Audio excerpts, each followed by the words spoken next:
Hey, what's up everybody? Very excited here to have the Morley 2020 Power Fuzz Wah pedal. I just got it. I thought I'll just unbox it. I like to make unboxing videos. I am pretty excited to check it out. The original pedal, which was the full-size version, was made famous probably mostly by Cliff Burton for his work on those early Metallica records, which sound phenomenal. But I was looking for another sound, as I'm always searching, and I haven't really been buying a lot of gear during this past year with circumstances and everything, so just kind of slowly getting back into it. So anyway, let's go check it out. Okay, so let's open this up and see what we're doing. So Morley Power Fuzz Wah, made in the USA, 2020 Power Fuzz Wah. All right, pretty cool.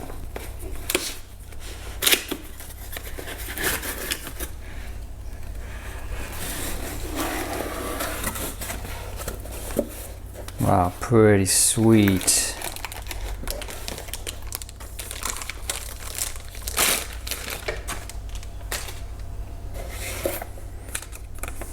I do like this. Pretty badass. Morley product group. I can get this box. All right, well, it looks great. It's got the grip on it. This glows in the dark, I believe, as well. Probably have to charge it up with a little light. See if I can do that real quick here. Oh yeah, you can see it glowing a little bit there, huh? Anyway, this is an optical wah. Uses an optical circuit, which is what Morley is kind of famous for, as opposed to the Crybaby, which is the legendary world famous wah pedal. But now, of course, there's a ton of different wah pedals. I use some tiny ones too that I bought that are quite good, actually. Fuzz type, vintage or modern. I'm gonna be curious to hear those two different circuits. Actually turning the fuzz on. Then you have fuzz level and intensity, wah level. It's activated as soon as you step on it. It's really nice. It's a nice unit. Probably won't use the battery. I usually tend to keep all my pedals plugged in. We should probably listen to this thing, see what it sounds like, huh? Oh, the other thing that's cool about it is that the distortion or fuzz is before the wah, which gives it a pretty unique sound, a sound that I tend to prefer. I've tried many different routings for pedals, as we all have, but I ended up putting my distortion before. See you guys soon. Peace.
Wow.